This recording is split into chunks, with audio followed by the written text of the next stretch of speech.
Welcome to the Slice of Mentorship podcast. I'm your host, Igor Gorlatov, and this episode is brought to you by Advisory 5, a project by Traction 5 that's revolutionizing the way health tech ventures scale.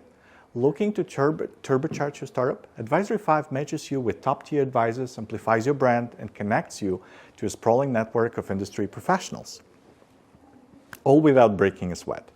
Today we have the pleasure of hosting MarySheila McDonald, the Center Director and Scarpa Professor of Entrepreneurship and Law at Villanova University's Charles Widger School of Law. MarySheila is a mentorship powerhouse shaped by the guidance of her own mentors, including her father, who holds an MBA from Harvard. We'll be diving into her unique journey of balancing rigorous career in education and law while raising 4 children. We'll also explore how she fosters a culture of mentorship within her organization, navigates the evolving landscape of universities, and what excites her about the future. Trust me, this is an episode packed with wisdom you won't want to miss.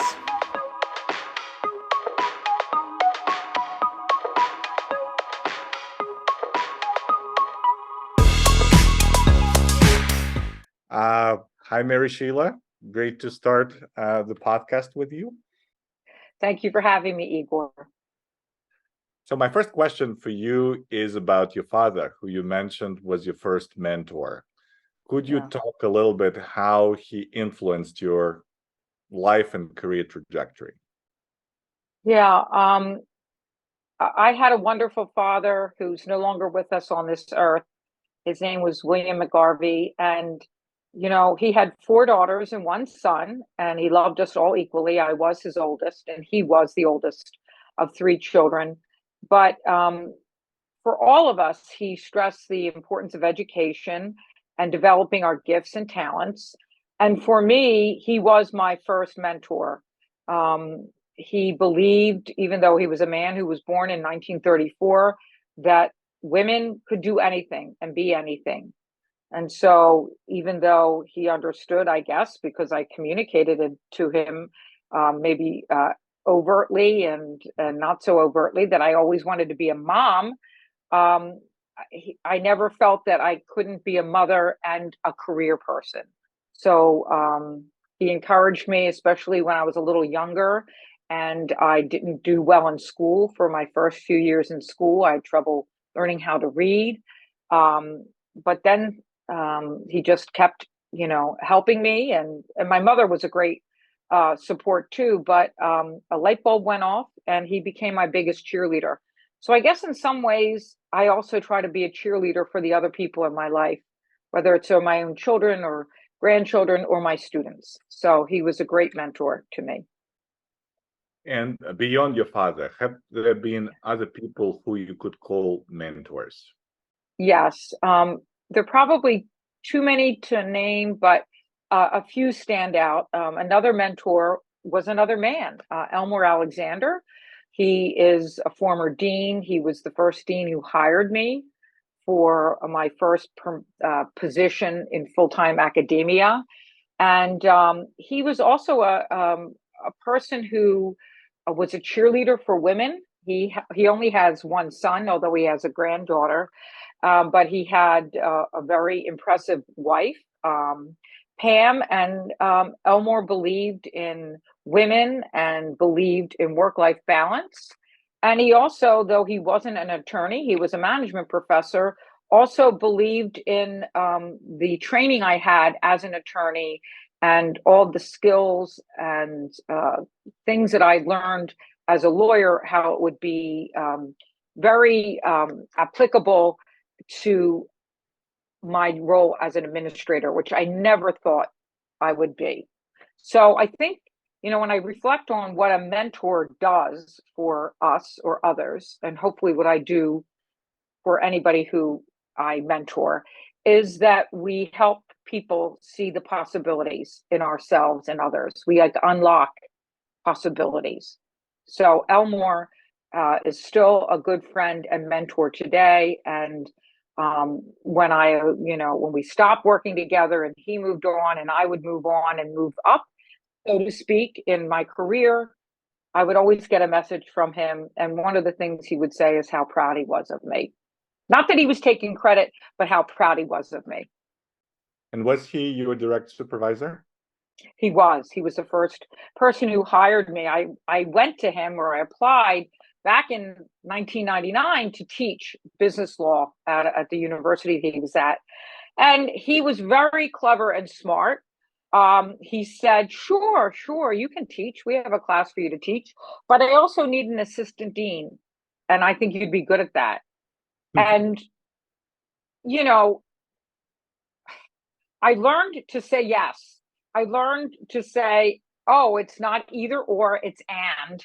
I think my students know that I bought this little ampersand that's in the background, and I brought it to my first class the other day here at Villanova Law School.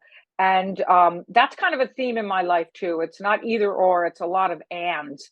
And so he said, sure, you can teach, but I need you to be an administrator. And in that role, I kind of overhauled the advising system for the undergraduates in the business school where I worked. And I realized that I still was educating. I still was an educator. I was a teacher. I actually had to teach fellow faculty, and I cleaned up things, and I saw I was a problem solver, and I saw inefficiencies, and I streamlined things. So I think that's also what mentors do for us. They see possibilities where we often don't see the possibilities ourselves. I think since our last prep conversation, I had an interesting debate with a Ukrainian woman who is looking for a job, but she doesn't believe in the power of mentorship and getting guidance from people. In a sense, like probably it's mentality, but she feels that if there is a relationship of sorts, people expect something in return, money, something else. She doesn't realize how she can reach out to people who are successful in the career that she wants and get help, because she feels people will view it as transactional. Oh, you want me to get you a connection to a job in my company or something. She doesn't understand how exactly this kind of mentorship operates. Could you talk a little bit from your experience, and what's your take on this? Yeah, this woman is not unique. It's certainly not how I view it. But I came to realize the last few years in particular when I created a course that I teach through the Scarpa Center at Villanova School of Law. My students have told me they never realized the importance of networking.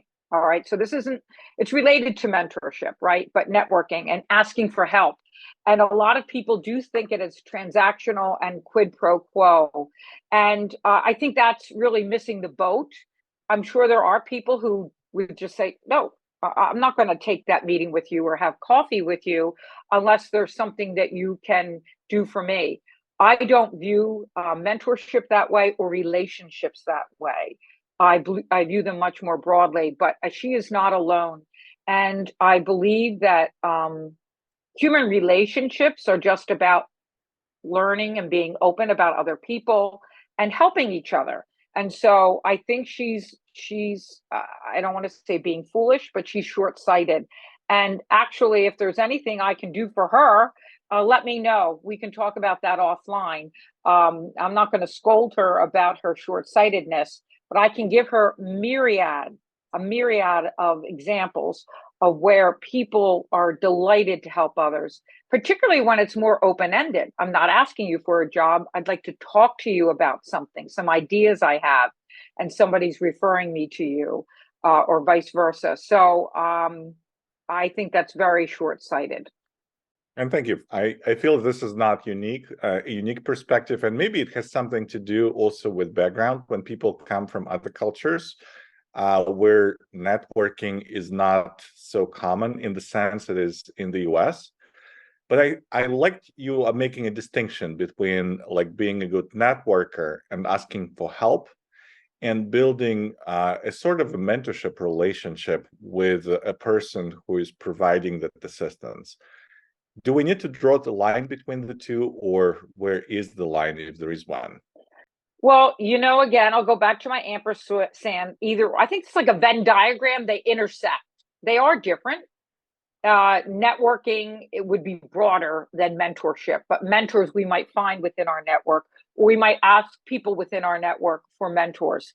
Um, but and I don't think it is just a cultural thing, because most of my students, not all of them, but most of my students do come from America, and they actually, I have found, felt a little bit the way your Ukrainian colleague felt. Like, that's, I don't have anything to offer somebody right now, so therefore I don't want to send them a message on LinkedIn or make a phone call, even though, or even follow up after a professor or somebody offered to make an introduction via email. So I kind of beg to differ. I think it comes from fear. I think a lot about this. I've told my own adult children and my students, I'm not a psychologist. I just play one on TV. And fear is a basic human, I don't even know if it's an emotion. It's a human thing that we have. And we're fearful. We're fearful that we're going to get rejected, that we're going to look foolish, we're going to look weak. And I think that's true of asking or seeking mentors, and also in networking. We're fearful that we don't have something to offer. And yeah, it is. But with no risk, there's no reward. So I have to keep in mind that I'm older than most of the people I interact with, and that's a good thing. Although I never use it as I'm smarter and older and wiser than you. I try to use it in a disarming way. They constantly know how old I am. I tell jokes about it. But maybe I'm a little less fearful, but I've kind of always been bold. When you're the oldest and you've been pushed, like, by a father. So I'm trying to encourage other people within their comfort level. There's this thing, especially for women, not being too aggressive, or being known as, I really don't like I never play the woman card, but I am very aware that some women who are aggressive can be seen as, I hate to use the word, bitch. I hate that word, and I would never call another female that word. But I don't think there's anything wrong with being proactive and aggressive. I actually admire it. I admire. My dad used to say, "Hustle, hustle, hustle." It was a song you would hear, or a chant on the basketball, but it was like, do it now, hustle, get it done. I admire people who hustle in the most positive of way, not hustle like scammer. I love that word, and I'm I a feel hustler. I'm a You're a hustler. hustler, Igor. Igor, you are a hustler, and I'm a hustler, and I love hustlers. I admire it. I think we start with personal mentorship, your story and the story that I shared with my colleague. But coming back to the organizational setup, and you Yeah. mentioned there are some people, even in the US, who come from the US, who sometimes struggle with networking and reaching out and building mentorship relationships. Yeah. So could you talk a little bit about fostering the culture of mentorship within your organization, and what role does it play? And how can, like, not just one by one through one-on-one relationships, but how can organizations empower people to leverage mentorship? On a larger level, there are things we need: systems and processes. In our law school, and in schools all over the country, alumni networks are great for mentorship. And then there's affinity groups. There's the Women's Law Caucus, or First Generation, or African American group, or people are interested in the technology law group. We slice it and dice it. So, for example, when I came here a couple of years ago, one of the things we did is we started, students and I, there's a fashion law society. Well, what about an entrepreneurship law society? But so there are these like little subsets, but then there's commonalities, right? So in our entrepreneurship law society, I'm also the advisor for the pre-existing fashion law society. Oh, well, let's see if we can find entrepreneurs who are in the fashion or luxury good business, and we'll work together to find speakers, mentors, people who might be hiring interns, who will be hiring post graduation. So sometimes it's just by doing, right? Example is even more powerful than talking. But I think, you do it on both levels, right? On the personal level, and then building systems for that. And then we see the students doing it. So even here at Villanova Law, the upper level second year and third year law students have what's called mentees. So they are, if they want to, so the incoming students have somebody that they can talk to, what about this book or this course, or I'm struggling with this. So I think it's both and, right, on the personal, organically, and then you do have to set up a system. And lots of schools do this. I've seen that actually grow in the alumni networks from my high school, college, and law school that I came from, and in the schools I've worked at. They really do try to do a good job of mentoring. So let me ask you on this. I love how you talk about organic opportunities, and I see a lot of them in the US, and I've taken advantage of quite a few of them myself. But I also see that to really take advantage of those opportunities, you need to be a little bit of a hustler. And a lot of people, not because they're not hustlers, but they are just narrowly focused, and they're not looking around, they're not asking around, and for them it's hard. And even it's hard for me sometimes to ask for help with my businesses unless there is some formal structure. So I'm a big believer in having more formal systems where you apply, you get in, like a mentorship program, and you get support. And this organic infrastructure becomes more accessible because this small group of people or person kind of pushes you to reach out, expands your view.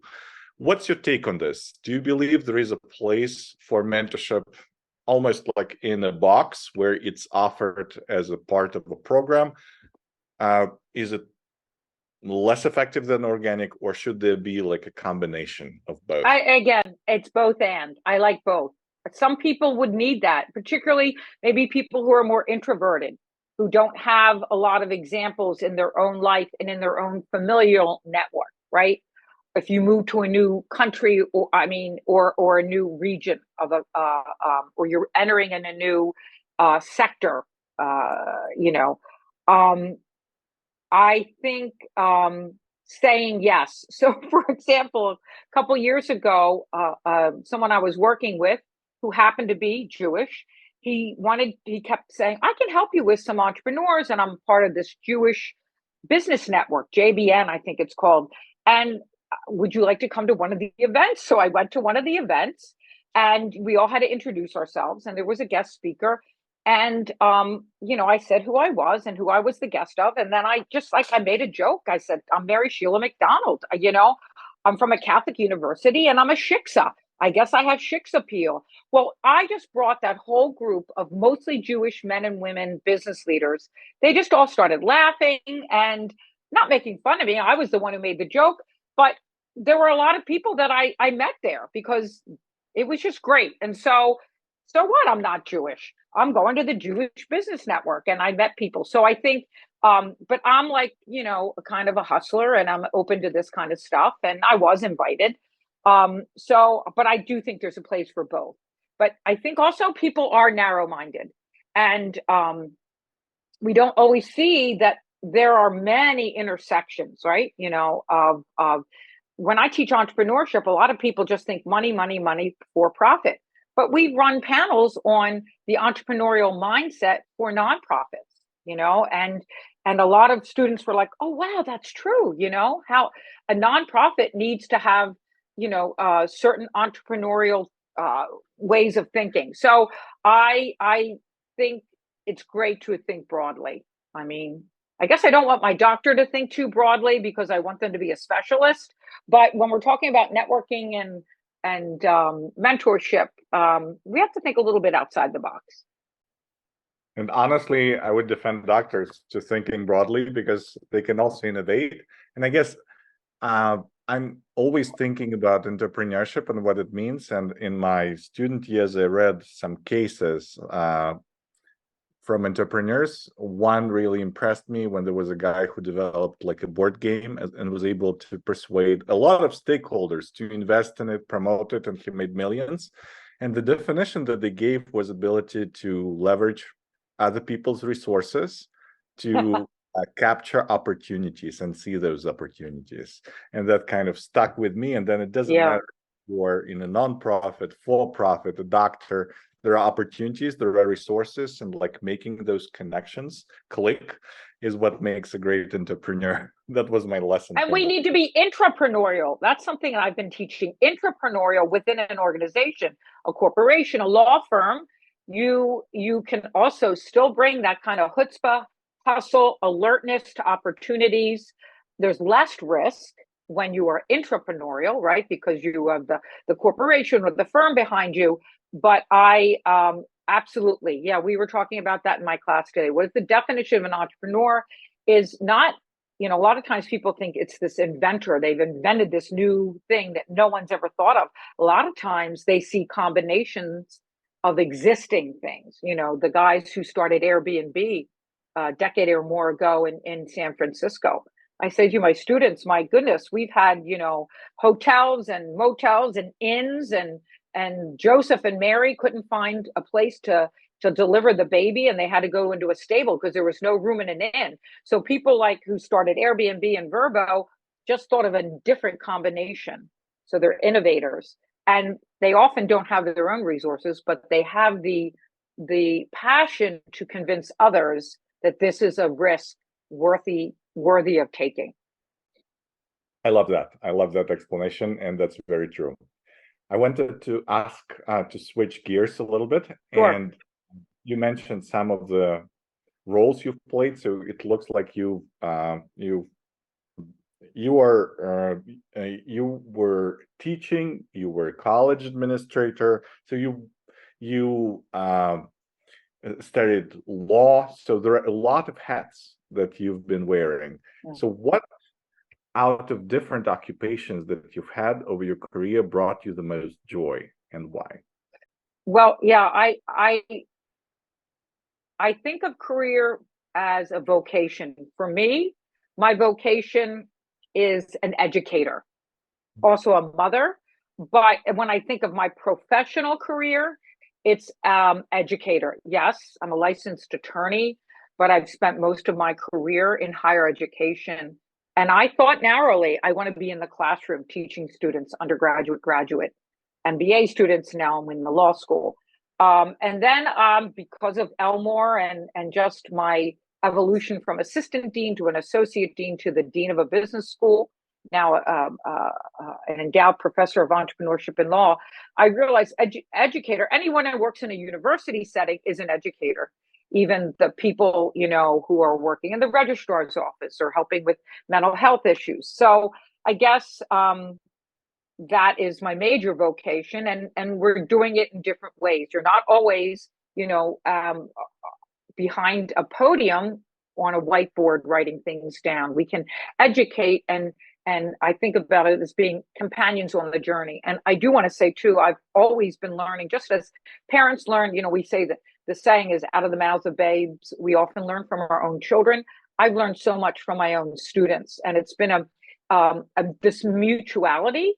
And I always start that too. I always say to my students, and particularly when I was younger, and I remember, still being in my late 20s and teaching some evening classes where I had adult students. And I once walked into a classroom at a university, and I heard this woman sitting up front and mumble under her breath, "You've got to be kidding." And she was a woman completing her degree, and I found out she worked for the government. And one of the ways I think I was authentic and tried to disarm my students was like, look, you're at different stages in your careers, and I can learn from you, you can learn from me. And I think she I won her over to my side, that she could listen to me, learn from me. But I also said, I knew to respect the audience, and that know that they have a lot to contribute. So I think an educator, that's what I am at the heart of what I do. And what's the most what brings you the most joy? Is there a specific thing Yeah. Well, people. I'm a people person. I know that's kind of easy to see. I'm an extrovert. I'm an enthusiast. I get my power. I don't mean my power, but my juice is running by being with people. And I know that in small or big ways that I've impacted people. And sometimes you don't know that until long after you get a message from them, or they stay in touch with you, or they come and they kind of fall apart in your office in or asking you for some help or advice on something that's not really related to what your relationship was about, but there's a respectful asking for kind of help or guidance. So I guess because people in my life, and continue because I'm not there yet, have helped me kind of unlock the gifts and the potential that I have, I guess I'm trying to inspire and motivate and help others that I encounter unlock the gifts that they have, and kind of lift them up. So that's what brings me the most joy. Thank you for sharing. uh, and by the looks of it, but by what you shared, like you're an educator, a person who enjoys working with students, teaching, and there are a lot of people who are great at that, but they stay in this lane. They just do just this. And from our previous conversation, I understand that you've been tapped for a number of roles outside of teaching. Like, what personal traits or qualities do you feel have contributed to your selection to the leadership roles that you were occupying and are occupying now? Well, I guess because I can get things done, I can be organized, I can see the big picture, and maybe because I am a bridge builder, you know, none of us can do it all alone. And I'm actually the elephant in the room. And I remember several years ago being interviewed for this inaugural position. I am not an entrepreneur, but I'm entrepreneurial. So as a dean, I created programs and I saw opportunities and I innovated.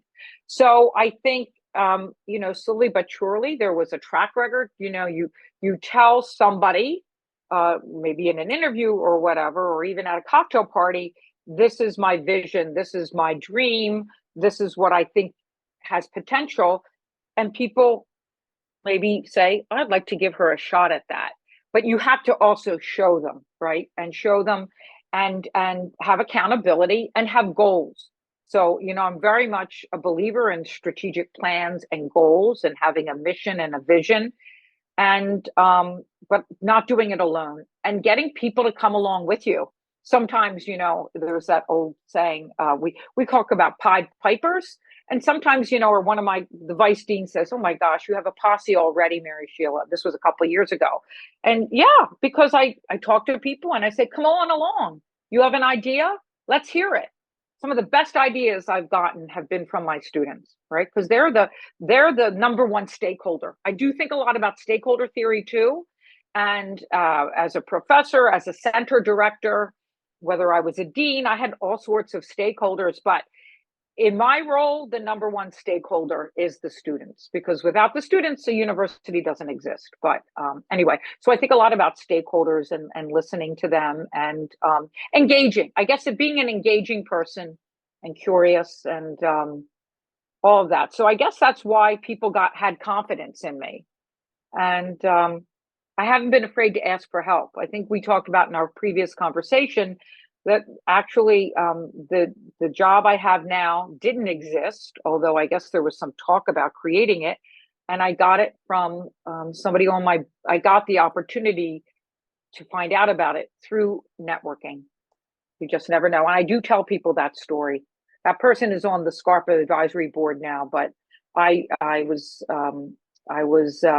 referred to a woman named Shelley Boyce, who is a former nurse, unbelievable female entrepreneur and founder of a company called MedRisk.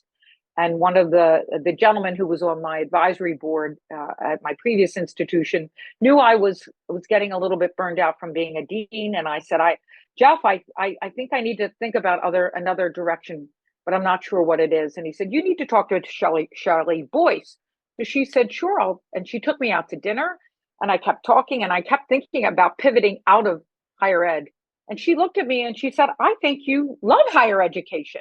And I'm on this board, and I think you should meet Mr. John Scarpa, and the rest is history. But so I wasn't afraid. Well, Jeff wasn't afraid to introduce me to Shelley. Shelley wasn't was a busy woman who was like, sure, I'd like to meet you, and then treated me to dinner. And she's kind of a mentor to me now, and she's a big supporter of mine and vice versa. And it's just like, I don't think the world or the economy or my life is like this set pie or this set pizza.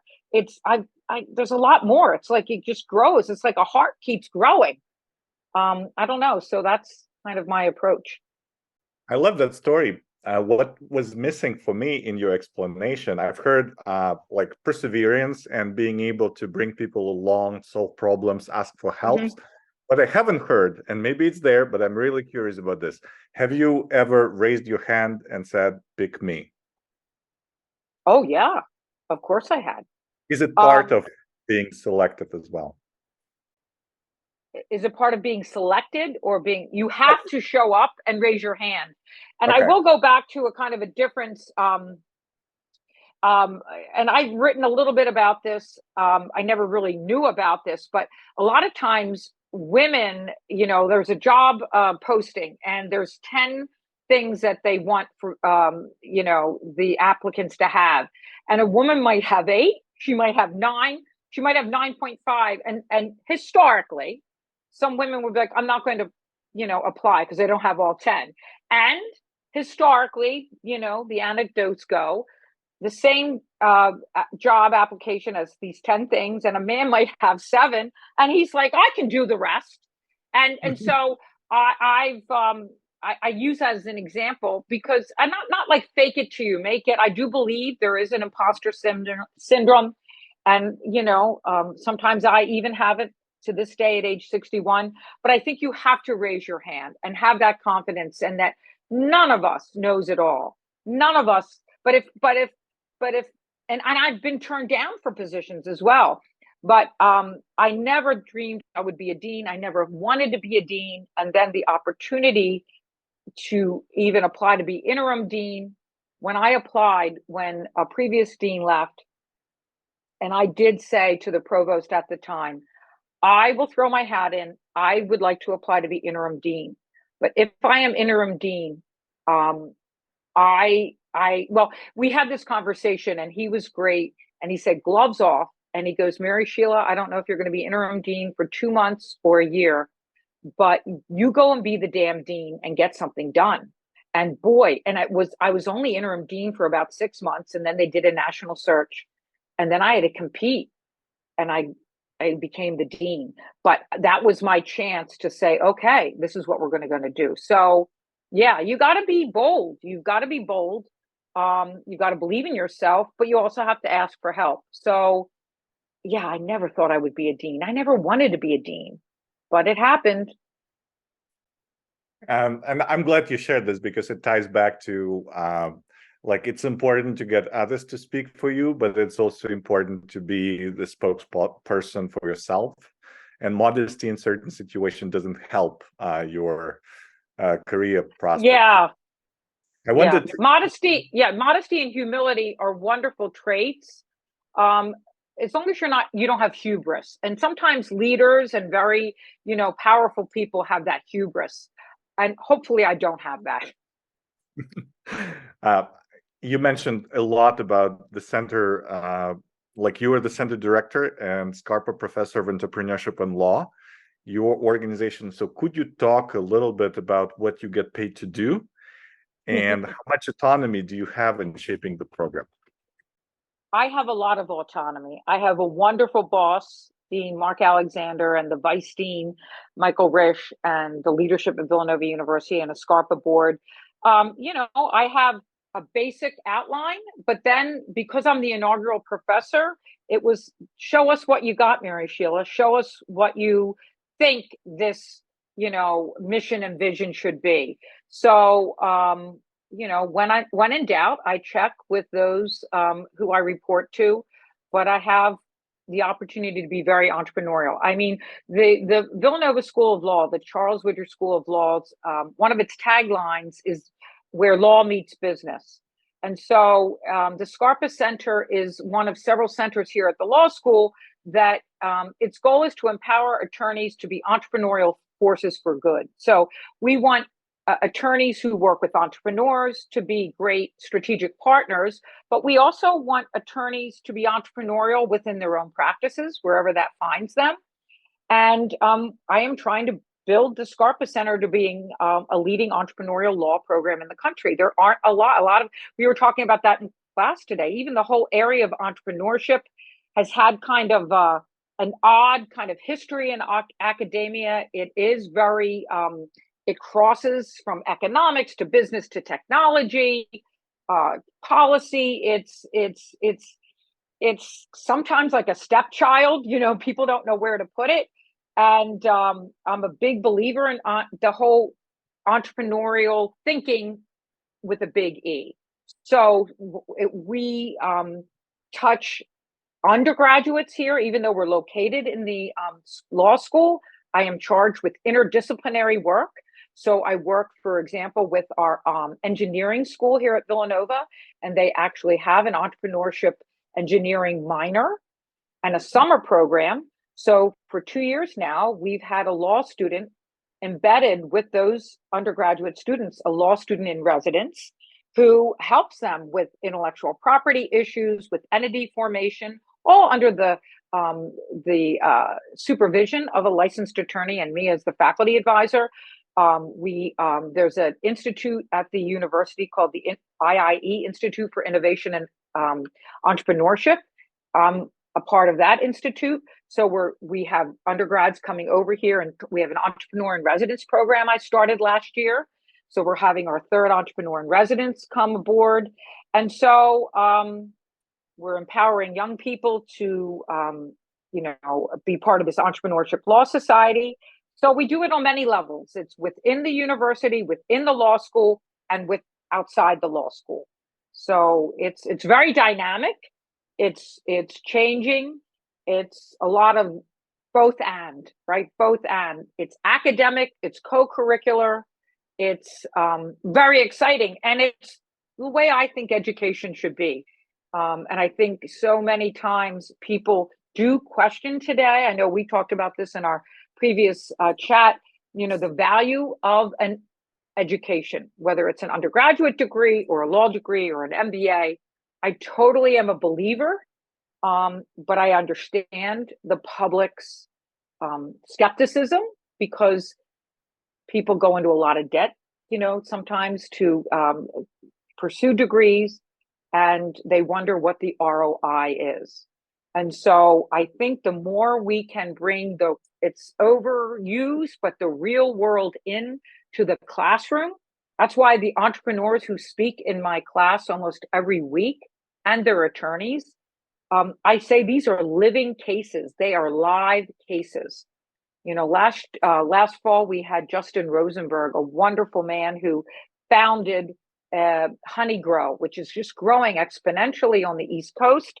And he talked about failure. And I love, when entrepreneurs talk about how they failed, but they were resilient and they pivoted and how they learned. So I think that's an important piece in higher education today. The more we can help young people realize the connections between inside the ivory tower, so to speak, and outside. And many, many schools do a great job with this. This is why we have mentorship and externships. Can I ask you here? You Sure. said a lot of big, beautiful words. And it sounds great. In practice, is there a Yes. way to do something tangible that you have in mind for the next 6 months? And a way to measure the impact of this activity? Or this is not the way that education works? Oh, it is. No, more and more outcomes, metrics are important. That's a good, important thing that we've learned from business. We in higher education don't like to call students consumers. We're not selling degrees, but in many ways, young men and women and their families who are looking at all the choices we have in America, particularly for education, we do have an obligation to talk about outcomes. So that is through externships or internships, placements within organizations, whether it's law firms or all sorts of other things, whether it's in the sciences or in business. So that was one of my charges, to grow the number of experiential learning opportunities that students could have with entrepreneurs, with different attorneys working in that space. And I've done that. I've multiplied that, and I advise students in that. Just opportunities for networking, for lunch and learns, for I love doing almost speed networking, high top tables. You have a speaker speak about something, and then everybody just gets to mingle. But but I put a student in charge of asking questions. So, having a theme, but then letting people kind of let that theme, like the example I gave last year. Oh, it's Women's History Month, but let's also talk about an African American woman whose previous career was in engineering. Let's talk about fashion law. Let's talk about a woman. Let's talk about a person who pivoted her career, and let's make sure we also have young men in the group. So I think, we've got to kind of get our hands dirty and think again, not just with textbooks. It's not either or, it's and. And do you feel our universities, are they on the trajectory to be like worth it? Are they on the right trajectory, or do you feel they're becoming irrelevant and something else, or a new model of getting knowledge into young people and skills is coming about? A number of them are closing, have closed. The region of the country that I'm in is the Philadelphia region, and we've seen some closures. And so that is scary, and it's humbling.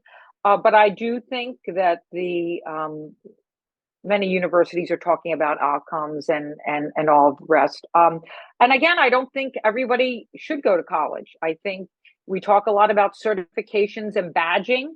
There are ways to, get information beyond going to school, a brick and mortar school, 4-year degree. But I don't think that 4-year and beyond graduate schools are irrelevant. We need people to dive down deeper. I think it gives you a broad mindset.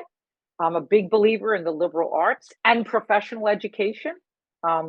So again, I don't see it as either or, but I think higher education was as a sector was asleep for a few years or for a while, and we have to make sure that we are giving our students not only core knowledge and skills, but some of them don't have the connections or the resources, like a family who's in a certain profession. So it's both and.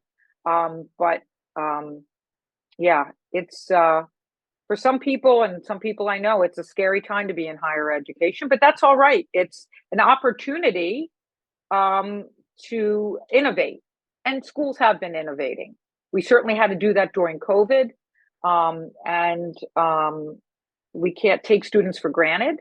And I think we always have to just think about ways to make education relevant.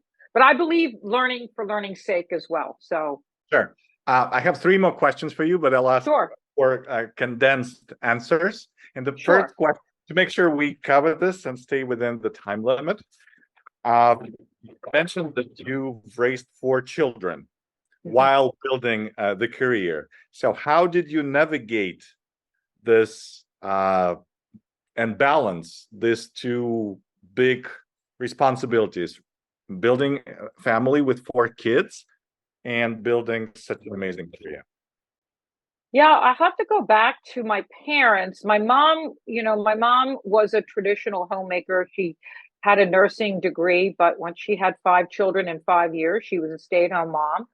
But my father, with the 4 daughters and 1 son, it just wasn't even like ever really discussed that we couldn't do both. And I guess one of the reasons I looked into working in higher education, it was pointed out to me by my father that the schedule of a person in the academic world is a little bit more forgiving, and that the law degree, I thought about pursuing a PhD in history, believe it or not, But the law degree, he said, and three of us are attorneys actually in my family, three oldest girls, would give me a lot of flexibility because there's so many things that lawyers can do. They can be CEOs and work in the government, whatever. So um, I never thought I couldn't do it. And I was fortunate because I thought I just wanted to be a professor, that I did have flexibility. And my husband at the time was supportive, and we made it work. I lived in an area where my parents would help when they could. My children were never in daycare. I'm not putting down daycare, but I had a babysitter that took off and didn't go to college right away. And then she did go to community college. So I had her to help me. And I was creative about getting babysitters too. So, or I would schedule my teaching that way. So yeah, that's how I did it. And it's been a great gift. Thank you. And it looks like there was a bit of entrepreneurship involved and hustling to. Yeah. I just kind of like, well, we're going to figure that out. We're going to make this work. I don't know. Yeah, I would show up for lunch duty every Friday at my children's elementary school, St. Catherine's. And it was funny. Occasionally, after people got to know me, I would hear from some of these women that, I didn't know you worked. I didn't like, it was just funny. I don't like that mommy track, not mommy track, but I guess, yeah, they didn't, because I was able to show up and do both. It was both and my boss allowed me to do stuff like that. Very cool. The next question is coming back to universities.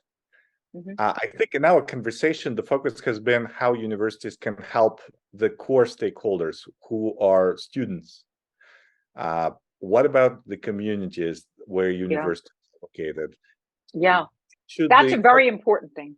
Are we there yet in terms of the universities playing the right role, or is there a gap that universities need to close or bridge from your perspective? You know what they call that in higher ed speak, town and gown issues, right? I was even speaking, we were talking about issues that entrepreneurs have, and it might be zoning or real estate. And I said this in my class today, Villanova University is in the beautiful town of Villanova in Radnor Township, and I've been a citizen of Radnor Township for 26 years. And there are these friction points when we're building a new building or whatever. And I think universities, from what I see, really do try to be a gracious stakeholder in the community. I think of one university I worked at, they would allow people in the neighborhood to use their track when the student athletes weren't there, or allow neighbors to have either free or discounted passes to the gym, again, when students, in off times. Another way, for example, at the law school, we have clinics. We have a new clinic, and the wonderful gentleman you may want to interview, Wasim Morad, is our new intellectual property clinic director, and we will be serving people in the community, alumni or people in the community, and we put an ask out. Do you need help with an intellectual property idea? So we offer those kinds of services. I know that different lectures and speakers that we host, from time to time, the community is invited. I think that's very important, because universities are members of communities, and there can be friction points sometimes. For sure. I'm actually passionate for involving universities more, not just from the point of view, you can use our resources or play our games, but kind of being more proactive and finding out what the community needs. And I talked to Mike Morris, professor from Notre Dame, and he leveraged the university to build urban poverty and business initiative, where he uses university resources to teach poor people to become self-sustainable.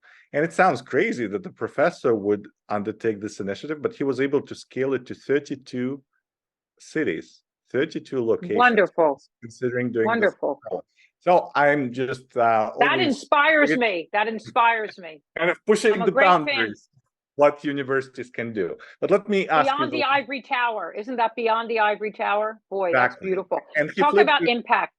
he flipped the research piece. Instead of like we start with research and then we might do something practical. He started with something practical, and based on this program, they're doing a lot of research on what works. So I did the interview with him recently. It's published, if you're curious. Oh, I want to see that. That's a paradigm shift. That's something I put up on the board the other day. I like paradigm shifts as well, kind of looking at things a little differently. And I love that. That's wonderful. And I'm happy to hear about that. Last question for you. What's the most exciting thing? I know I've asked you about like big project that you're working on, but what excites you the most for the next like 6 to 12 months? Well, one of the things that excites me is hopefully inspiring a new set of students to kind of think more broadly about their next steps in their careers. A lot of these young people already have jobs. I teach second year and third year law students. Some of them already have jobs locked up, for when they graduate. However, they have pro bono opportunities. We know that a lot of people today do not stay within the same organization for 30 or 40 years. So I hope I kind of am inspiring and motivating people to be open to other possibilities, to not be fearful, to pivot.